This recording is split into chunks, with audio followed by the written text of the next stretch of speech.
कई लोगों के मन में आता है ये बात कि अगर आईएएस के सीसेट में फंस जाएंगे तो क्या फर्क पड़ता है सर जी, हम तो आरओ का भी पेपर देते हैं। पर आरओ में भी सिलेक्शन उन्हीं का होगा जिनका एप्टीट्यूड अच्छा होगा। वहां ऐसा थोड़ी है कि कंपटीशन नहीं होगा, कंपटीशन तो वहां भी होगा। और एप्टीट्यूड अच्छा होने का मतलब हुआ दिमाग अच्छा होना, जिसको हम बहुत पहले गांव की गलियों में छोड़ के चले आए हैं, उसे फिर से रीजनरेट करना इतना आसान काम नहीं है। उम्र बढ़ने के साथ दिमाग कमजोर होता है, तो आपने सुना ही होगा। अगर ऐसा ना होता तो जो घर में बहुत बुजुर्ग होते हैं, देखिए डेमेंशिया एक टर्म होता है, जैसे जैसे उम्र बढ़ेगी दिमाग की जो फ्रीक्वेंसी होती है वो कम होती चली जाती है। रेयरेस्ट केस में छोड़कर कुछ लोग होते हैं विशेष, उनको छोड़ के सबकी दिमाग की जो कैपेसिटी है वो धीरे धीरे कमजोर होती है। इसका मतलब ये हुआ कि जितनी उम्र बढ़ती जाएगी उतना दिमाग कमजोर होता जाएगा।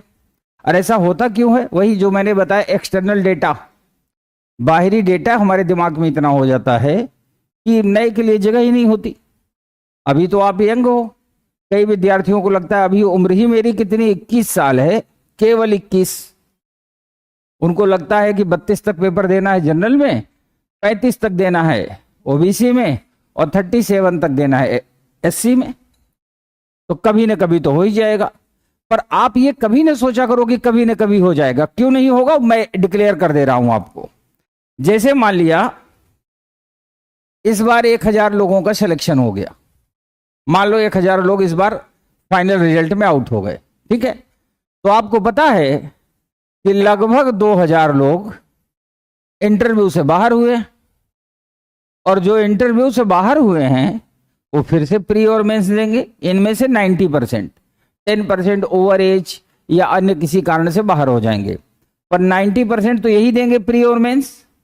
और अगर इनका मेंस अच्छा नहीं था तो ये मेंस क्वालिफाई कैसे किए थे? इसका मतलब इनका मेंस भी अच्छा है, और प्री क्वालिफाई किए थे तो प्री भी अच्छा है। एक तो ये देंगे पेपर। दूसरी बात,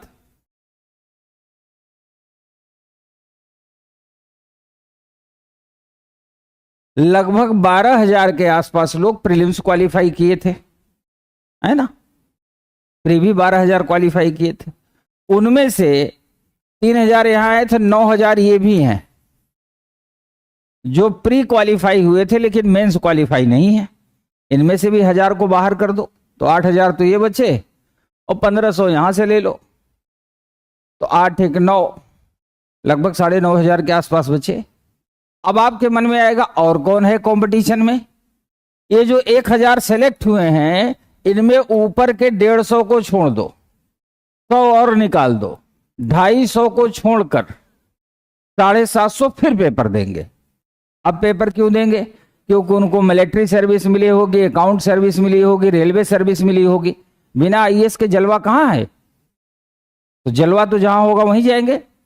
कुछ लोगों की ख्वाहिश होती है वर्दी पहनने की, आईपीएस बनने की, है ना।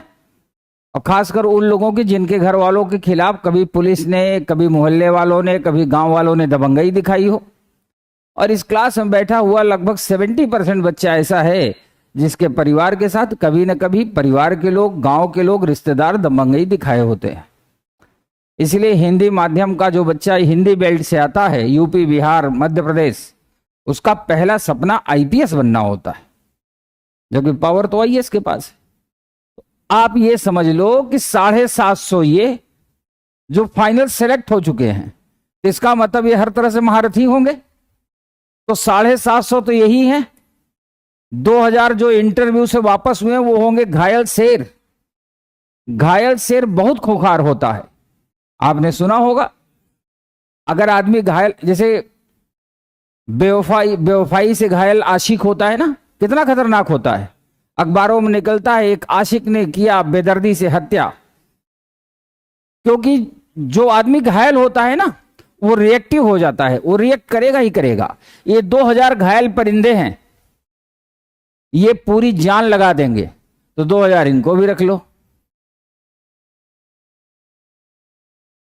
और जो 9000 प्री पास होकर के मोहल्ले में मिठाई बांट दिए थे, फिर मेन से फंस गए थे, ये अब कसम खा लिए होंगे कि जा बेवफा जा।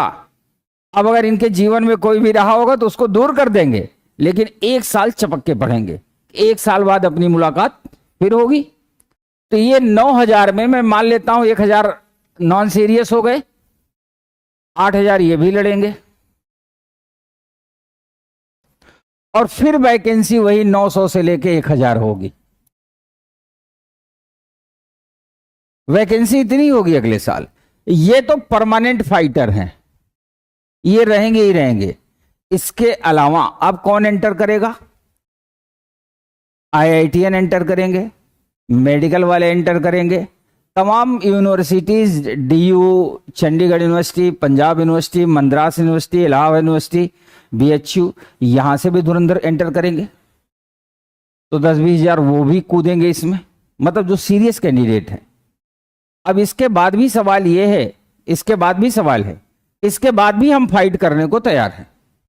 अब इनसे फाइट करने के लिए वही जो मैंने बताया, ये अनसीन योद्धा हैं जिनको आपने देखा नहीं। आप न तो इनको देखे हैं, न तो आप इनको देखे हैं, और न ही आप इनको देखे हैं।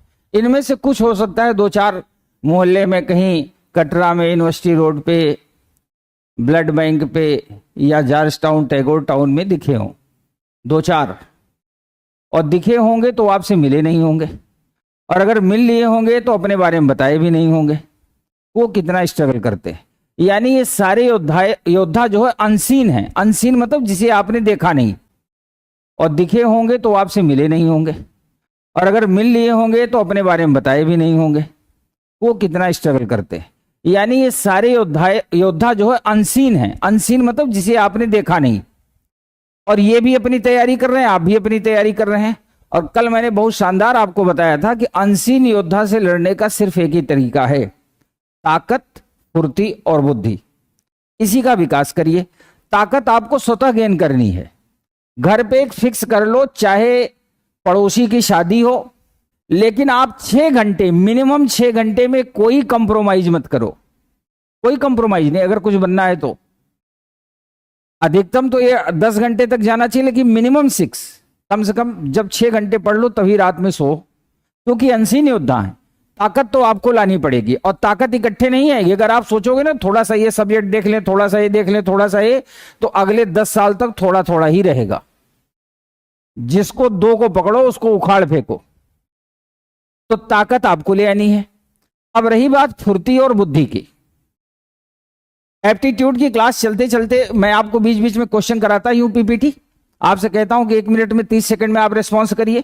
फुर्ती का मतलब हो गया कि तेजी की प्रैक्टिस करना। अब आखिरी बात आती है बुद्धि। बुद्धि आएगी सोचने से,